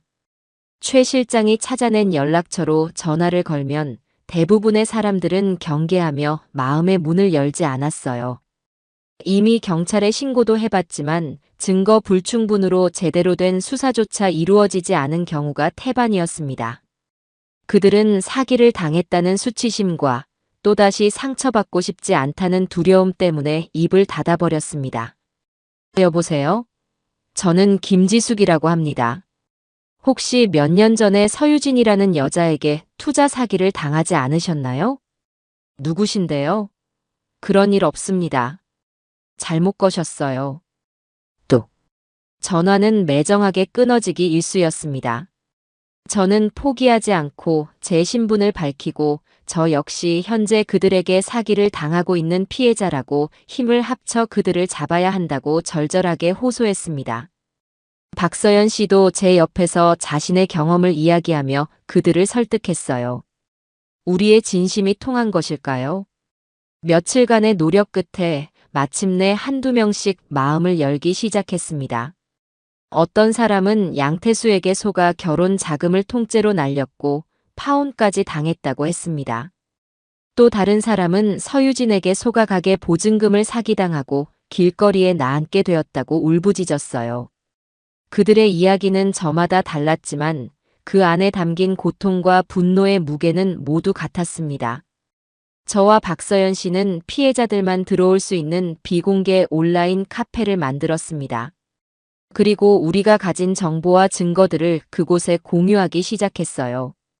처음에는 서너 명으로 시작했던 카페 회원 수는 입소문을 타면서 10명이 넘게 불어났습니다. 카페 게시판에는 매일같이 새로운 피해 사례와 증언들이 쏟아졌어요. 그것들은 서유진과 양태수가 얼마나 잔인하고 악랄한 방법으로 사람들의 희망을 짓밟아왔는지 보여주는 생생한 증거의 산이었습니다. 우리는 그 증거들을 차곡차곡 모으고 정리하며 결정적인 반격의 날을 준비했습니다. 그러던 어느 날 카페에 올라온 한 피해자의 글이 제 눈을 사로잡았습니다. 그는 사업가였는데 양태수와 서유진이 해외 명품 직수입 사업을 함께 하자고 접근했다고 해요. 사업 계획이 아주 그럴듯해서 투자를 결정했고, 심지어는 동업계약의 신뢰를 위해 그들이 먼저 결혼을 해서 법적인 부부가 되겠다고까지 했다는 겁니다. 그리고 마지막에는 사업 자금을 위해 그의 건물을 공동담보로 대출을 받자고 설득했다고 했어요. 다행히 그는 마지막 순간에 이상한 낌새를 채고 계약을 파기해서 큰 피해는 막을 수 있었다고 했습니다. 그 글을 읽는 순간 제 등줄기에 소름이 돋았습니다. 그들의 수법. 그것은 지금 제게 벌어지고 있는 일과 정확히 일치했어요. 서유진과 양태수의 최종 목표는 제 아들과의 결혼을 통해 제 신뢰를 얻고 마지막에는 제 평생의 땀과 눈물이 담긴 이 상가 건물을 담보로 거액의 대출을 받아 사라지는 것이었습니다. 퍼즐의 마지막 조각이 맞춰지는 순간이었어요. 아니나 다를까. 바로 그날 저녁 집을 나갔던 동수에게서 전화가 걸려왔습니다. 한동안 연락이 없던 아들의 전화에 저는 애써 태어난 척 전화를 받았습니다. 어머니, 저 동수예요. 그래, 아들. 밥은 잘 먹고 다니고. 네. 다름이 아니라 드릴 말씀이 있어서요. 동수의 목소리는 무겁고 망설임이 가득했습니다. 수화기 너머로 서유진이 아들을 종용하는 소리가 어렴풋이 들리는 것 같았어요. 미애가 결혼하면 작은 온라인 쇼핑몰이라도 하나 시작해보고 싶대요. 아주 괜찮은 사업 아이템이 있다고 그런데 저희 힘만으로는 초기 자본이 조금 부족해서요. 그래서 말인데 어머니 혹시 식당 건물을 담보로 사업 자금 대출을 조금만 받을 수 있게 도와주실 수 있을까요? 올 것이 왔구나. 저는 눈을 감았습니다. 제 아들은 지금 늑대의 입속으로 스스로 머리를 들이밀고 있었습니다. 하지만 저는 더 이상 절망하지 않았어요. 오히려 이것이 기회라고 생각했습니다. 그들이 파놓은 함정을 이제는 제가 역으로 이용할 차례였습니다. 저는 한참 동안 아무 말도 하지 않았습니다. 아들이 초조하게 저를 부르는 소리가 들려왔어요. 저는 최대한 상심하고 지친 목소리를 꾸며내며 입을 열었습니다. 그래, 아들. 너가 그 여자랑 결혼까지 하겠다는데 이 어미가 어떻게 끝까지 너를 외면하겠니? 내 행복을 위해서라면 뭔들 못해주겠어. 어머니.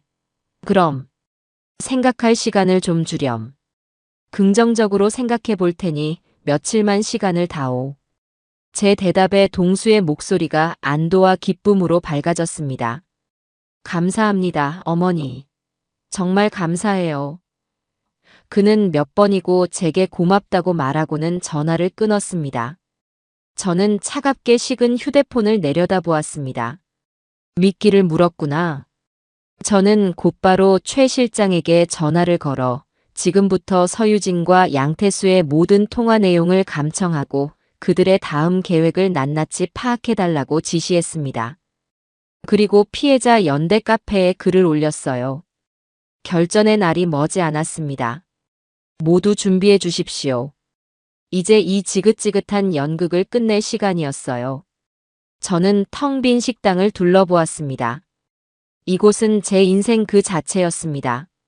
저 악마들이 감히 이곳을 노리고 있다는 사실에 제 안의 분노가 활활 타올랐습니다. 좋아요. 너희들이 원하는 대로 이 건물을 담보로 계약식을 열어주마. 하지만 그 계약서에 서명하는 순간 너희들은 평생 빠져나올 수 없는 지옥의 구렁텅이에 빠지게 될 것이다. 저는 서늘하게 웃으며 내 인생을 건 마지막 판을 짜기 시작했습니다. 아들이 녀석의 전화를 받고 며칠 뒤 저는 마침내 결심을 굳혔다는 듯 동수에게 다시 전화를 걸었습니다. 수화기를 드는 손이 떨렸지만 제 목소리는 지독할 정도로 평온했어요. 이것은 제 인생을 건 연극의 마지막 막을 올리는 신호였습니다. 아들, 나다. 너가 말했던 것에 대해서 생각해봤다. 네, 어머니. 그래서 수화기 너머로 아들의 간절한 목소리가 들려왔습니다. 저는 길고 깊은 한숨을 내쉬는 연기를 했습니다. 패배한 어미, 자식 이기는 부모 없다는 것을 이제야 깨달은 늙은 어미의 목소리였습니다. 그래. 너가 그토록 원하는데 이 어미가 어떻게 끝까지 이기겠니? 너희 결혼 허락하마. 그리고 그 사업 자금이라는 것도 내가 도와주겠다. 어머니, 정말이세요? 정말이죠? 그래. 대신 조건이 있다. 이왕 이렇게 된 거 더 이상 흉하게 질질 끌지 말자.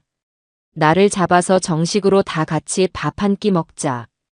그 자리에서 도장도 찍고 깨끗하게 마무리하는 거다. 제안을 빙자한 함정이었습니다. 저는 일부러 이미애를 의식하며 말했어요. 양가 어른들도 다 뵙고 하면 좋겠지만. 아, 미애는 부모님이 안 계시니 그냥 우리끼리라도 조촐하게 하자꾸나. 제 말에 동수는 감격에 겨워 몇 번이고 감사하다고 말했습니다. 곧 전화를 바꿔받은 서유진의 목소리는 승리감에 도취되어 한껏 떨리고 있었어요. 어머님, 정말 감사해요. 어머님의 넓은 마음 평생 잊지 않을게요. 제가 동수 씨 행복하게 해주면서 평생 은혜 갚으며 살게요. 그래, 이제 너도 곧 내 딸이 될 테니. 앞으로는 우리 동수 속 썩이지 말고 둘이서 행복하게 잘 살아라. 저는 그 가증스러운 목소리를 들으며 치밀어 오르는 분노를 삼켰습니다. 전화를 끊자마자 저는 곧바로 피해자 연대 비공개 카페에 접속했어요. 그리고 디데이라는 제목으로 짧은 공지를 올렸습니다. 이번 주 토요일 저녁 7시. 장소는 제 식당입니다. 모두에게 마지막 연극의 배역을 부여하고자 하니 내일 저녁 8시에 긴급 회의를 시작하겠습니다. 다음 날 저녁 식당 영업이 끝나고 셔터를 내린 뒤 약속된 시간에 피해자들이 하나둘씩 모여들기 시작했습니다. 박서연 씨를 비롯해 결혼 자금을 사기당한 청년, 가게 보증금을 날린 아주머니, 저처럼 건물을 담보로 내놓을 뻔했던 사업가까지. 모두의 얼굴에는 비장함이 감돌았어요. 그들 앞에 최 실장과 제가 함께 섰습니다. 모두 와주셔서 감사합니다.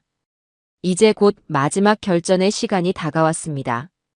저는 제가 세운 계획을 차근차근 설명하기 시작했습니다. 토요일 저녁 제 식당 가장 큰 별실에서 서유진과 제 아들 동수를 초대해 건물담보대출 계약식을 열 것이라고 말했어요.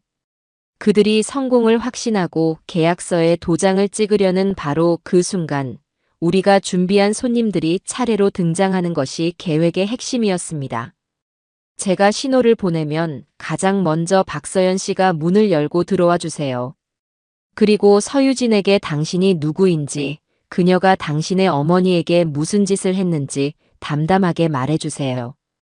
박서연 씨는 주먹을 꽉 쥐며 고개를 끄덕였습니다.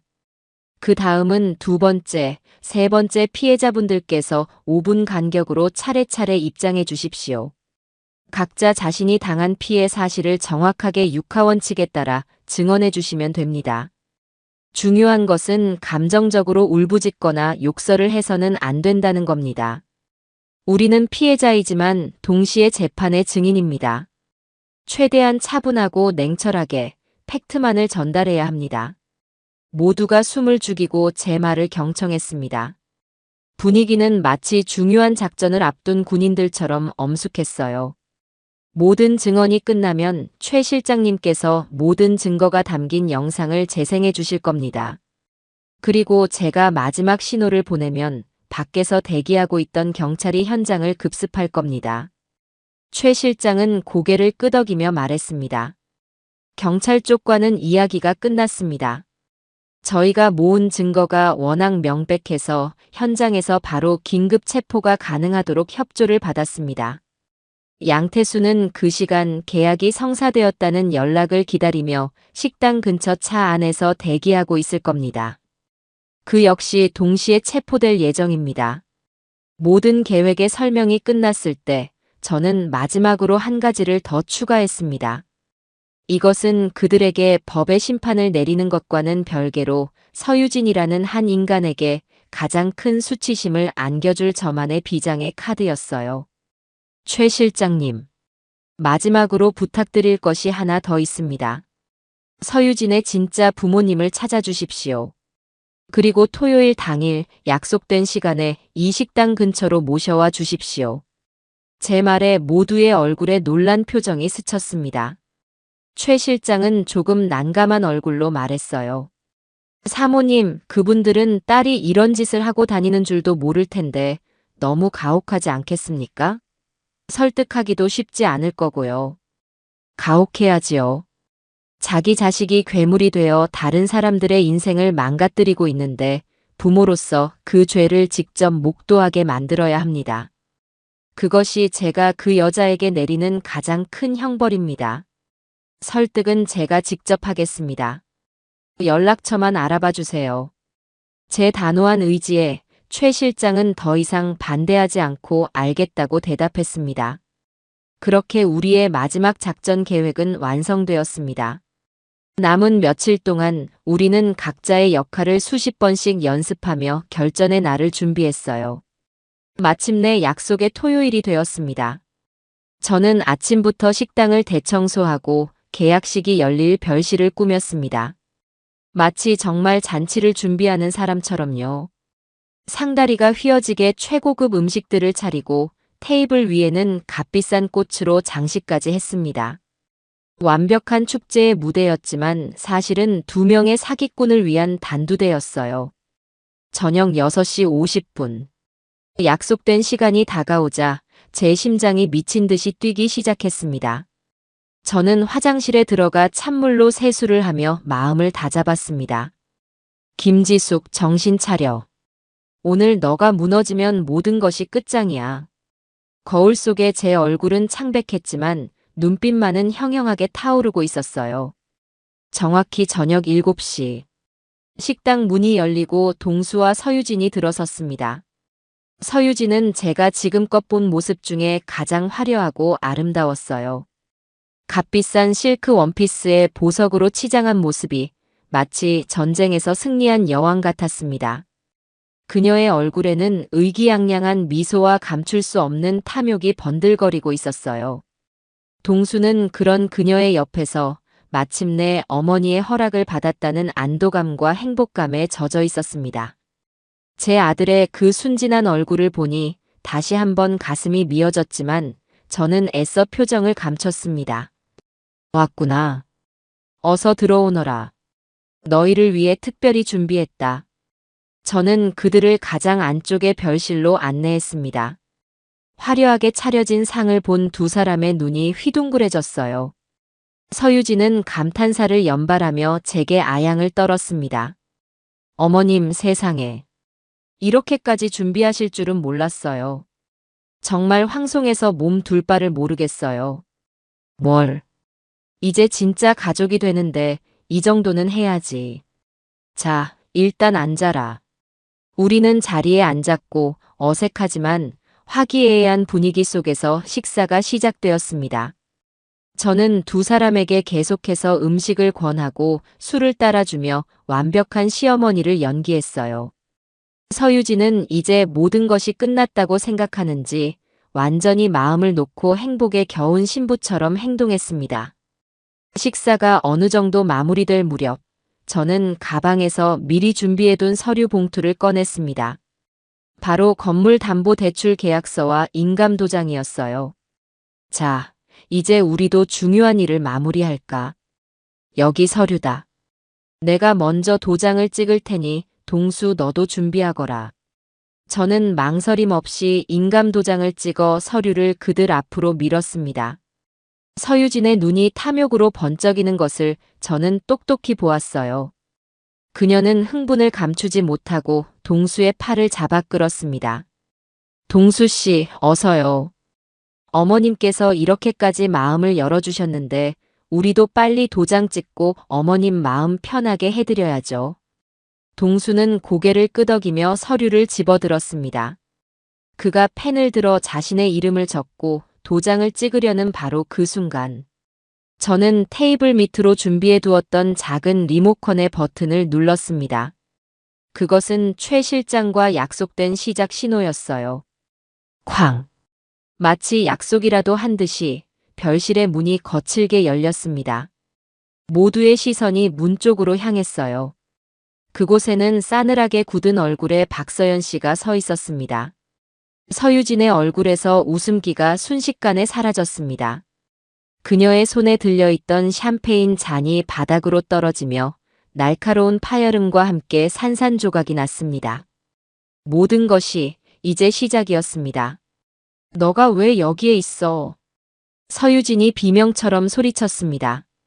그녀의 얼굴은 순식간에 하얗게 질려버렸어요. 동수는 이게 무슨 상황인지 전혀 이해하지 못한 채 저와 박서연 씨를 번갈아 쳐다보며 당황하고 있었습니다. 아가씨, 이게 무슨 무례한 짓이야. 여기가 어디라고 함부로 들어와. 동수가 자리에서 일어나 박서연 씨에게 소리쳤습니다. 하지만 박서연 씨는 동수에게는 눈길도 주지 않은 채 오직 서유진만을 꿰뚫을 듯이 쳐다보며 싸늘하게 말했어요. 서유진 씨, 오랜만이네요. 우리 엄마 돈은 잘 쓰고 다니나 봐요? 아주 좋은 옷을 입고 좋은 음식을 먹고 있네요. 닥쳐. 난 너 같은 거 몰라. 경비 뭐해요? 이 여자 당장 끌어내요.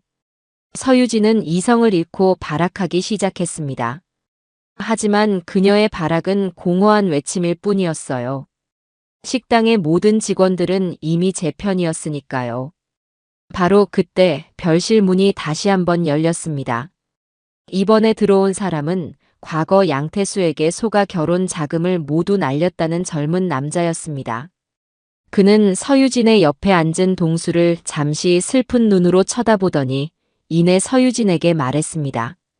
서유진 씨, 당신 파트너 양태수는 잘 지내나요? 당신들 때문에 파혼당하고 길거리에 나앉을 뻔했던 제 얼굴 기억나시려나 모르겠네요. 무슨 소리를 하는 거야? 난 당신도 몰라. 서유진의 부인이 점점 더 필사적이 되어갈수록 동수의 얼굴은 혼란으로 물들어갔습니다. 어머니, 이게 다 어떻게 된 일이에요? 이 사람들은 다 누구예요? 아들이 제게 애원하듯 물었지만 저는 아무 대답도 하지 않았습니다. 그저 차가운 눈으로 서유진을 바라볼 뿐이었어요. 잠시 후 문이 또 열렸습니다. 가게 보증금을 사기당했다는 중년의 아주머니가 그 뒤를 이어 저처럼 건물을 담보로 내놓을 뻔했던 사업가가 차례로 들어왔습니다. 그들은 약속한 대로 감정을 배제하고 자신이 당한 피해 사실을 조목조목 증언하기 시작했어요. 양태수와 서유진 두 사람은 부부 행세를 하며 제 가게에 접근했습니다. 그리고 권리금을 올려주겠다며 저를 속여 보증금 1억 원을 가로채 달아났습니다. 저에게는 해외 명품 사업을 하자며 접근했죠. 당신들이 보여준 사업 계획서 아직도 가지고 있습니다. 서유진 씨. 피해자들의 증언이 이어질수록 서유진의 얼굴에서는 핏기가 완전히 사라졌습니다. 그녀는 더 이상 소리도 지르지 못하고 그저 사시나무 떨듯 떨기만 했어요. 마침내 모든 것을 깨닫기 시작한 동수는 믿을 수 없다는 표정으로 사랑하는 연인의 얼굴을 쳐다보았습니다. 그의 눈동자가 절망으로 흔들리고 있었어요. 모든 증언이 끝났을 때 저는 마지막 신호를 보냈습니다. 별실의 한쪽 벽에 설치해 두었던 스크린이 소리 없이 내려오고 최 실장이 노트북을 들고 안으로 들어왔습니다. 모두 조용히 해주시죠. 지금부터 진실을 보여드리겠습니다. 최 실장이 노트북의 엔터키를 누르자 스크린에 영상이 재생되기 시작했습니다. 서유진과 양태수가 함께 있는 수십 장의 사진들, 그들의 범죄 기록, 가짜 신분증, 그리고 진짜 가족관계 증명서까지. 모든 진실이 적나라하게 펼쳐졌습니다. 동수는 숨을 헐떡이며 스크린을 바라보았어요. 그리고 마침내 결정적인 증거인 녹음 파일이 재생되었습니다. 서유진 그 영감탱이 진짜 눈치 하나는 빨라 완전 시겁했다고. 양태수 그래서 아들은 아직도 너한테 껌뻑 죽냐? 서유진 그럼. 아주 그냥 나 없으면 죽는 줄 알아. 아주 단순해서 속여먹기 쉬워. 양태수 돈만 받으면 바로 뜨는 거다. 알았지?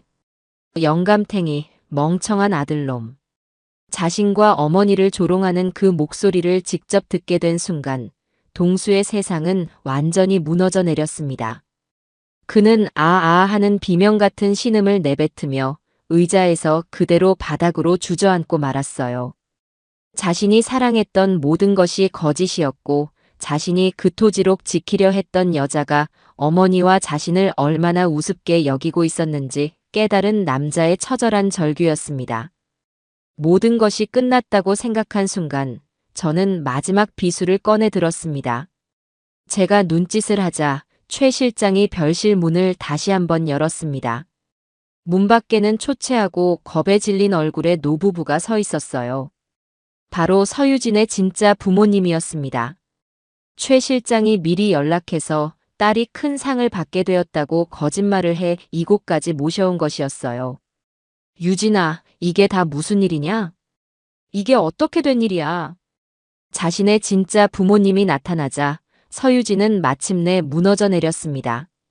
그녀는 인간이 낼 수 있는 가장 날카로운 비명을 지르며 머리를 감싸 쥐었어요. 법의 심판보다 어쩌면 그녀에게는 이것이 더 큰 형벌이었을 겁니다. 자신의 추악한 민낯을 세상에서 가장 보이고 싶지 않았을 부모님 앞에 낱낱이 드러내게 된 것이니까요. 바로 그때였습니다. 제가 마지막 신호를 보내자 별실 문이 활짝 열리며 건장한 체격의 형사들이 들이닥쳤습니다.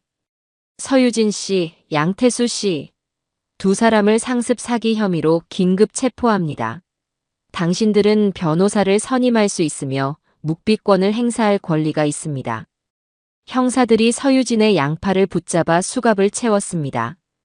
스크린에는 식당 밖에서 대기하던 양태수가 다른 형사들에게 체포되는 실시간 영상이 비치고 있었어요. 서유진은 끌려나가는 마지막 순간까지도 발악했습니다. 그녀는 바닥에 주저앉아 오열하는 동수를 향해 애원했어요. 동수 씨, 아니야. 이건 오해야. 내가 다 설명할게. 동수 씨. 하지만 동수는 그녀를 쳐다보지도 못했습니다.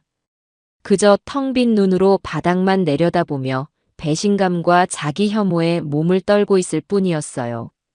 철컹 하고 수갑이 채워지는 소리가 유난히 크게 울려 퍼졌습니다. 길고 길었던 연극이 마침내 막을 내리는 소리였습니다. 서유진과 양태수가 형사들에게 끌려나가자 별실 안에는 무거운 정적이 흘렀습니다. 바닥에는 깨진 샴페인 잔 조각과 흐트러진 음식들, 그리고 제 아들의 무너진 자존심이 나뒹굴고 있었어요. 피해자들은 한동안 말없이 그 광경을 지켜보았습니다. 어떤 이는 조용히 눈물을 훔쳤고 어떤 이는 허탈한 한숨을 내쉬었습니다. 길고 길었던 악몽이 끝났다는 안도감과 그동안 겪었던 고통의 시간이 한꺼번에 몰려오는 듯 했어요. 가장 먼저 침묵을 깬 것은 박서연 씨였습니다. 그녀는 제게 다가와 제 손을 꼭 잡았어요. 어머님, 정말 감사합니다.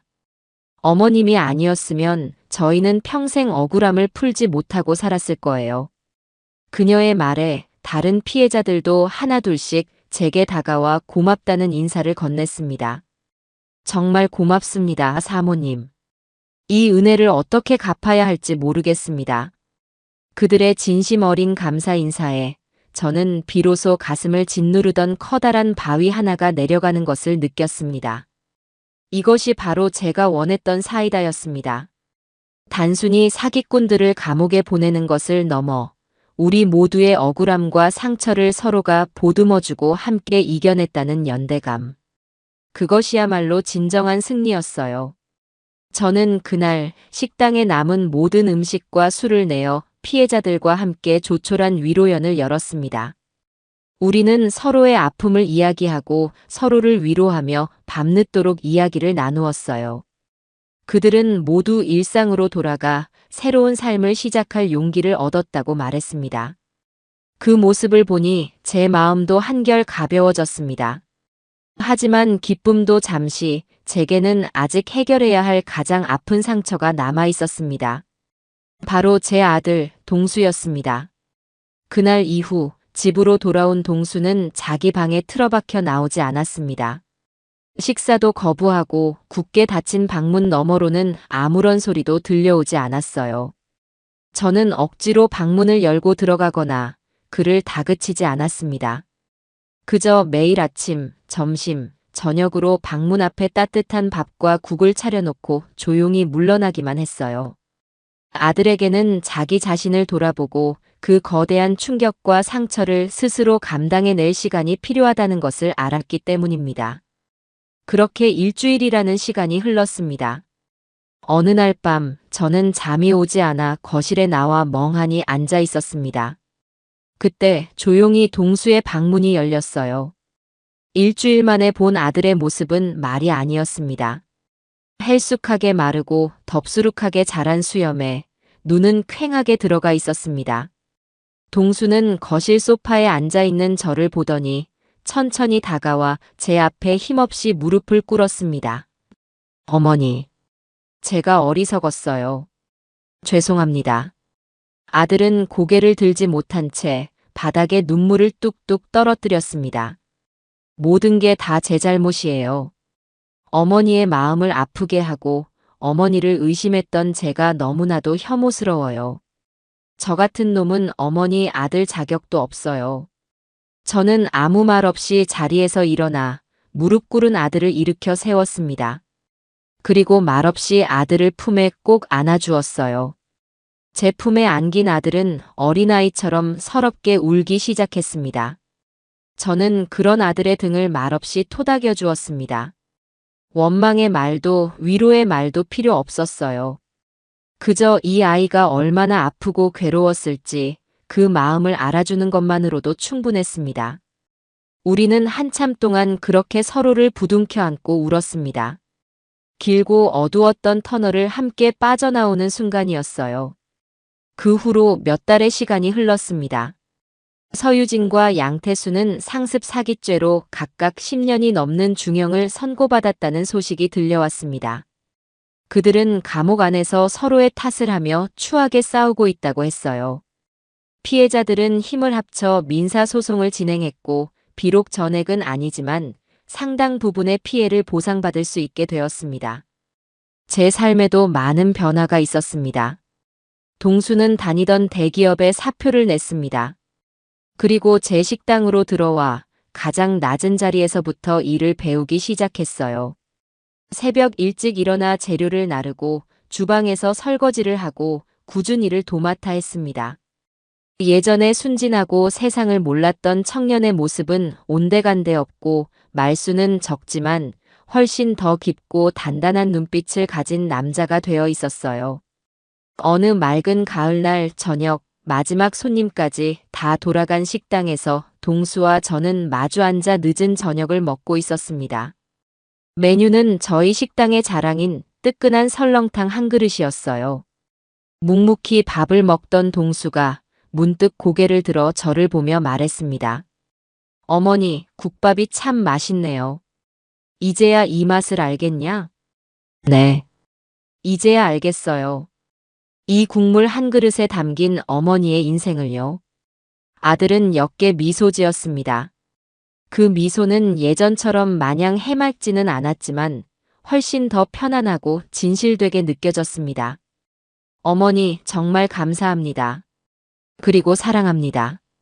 아들의 진심 어린 고백에 제 눈시울이 뜨거워졌습니다. 저는 애써 눈물을 감추며 깍두기 한 점을 아들의 밥그릇 위에 올려주었어요. 나도 사랑한다, 아들아. 창밖으로는 어느덧 어둠이 내리고 식당의 따뜻한 불빛이 거리를 비추고 있었어요. 큰 폭풍우가 휩쓸고 지나갔지만 제 삶의 터전은 무너지지 않았습니다. 오히려 빗물에 씻겨 더욱 단단해진 땅 위에서 저는 제 아들과 함께 새로운 희망을 키워내고 있어요. 더 이상 제 삶에 두려울 것은 없습니다.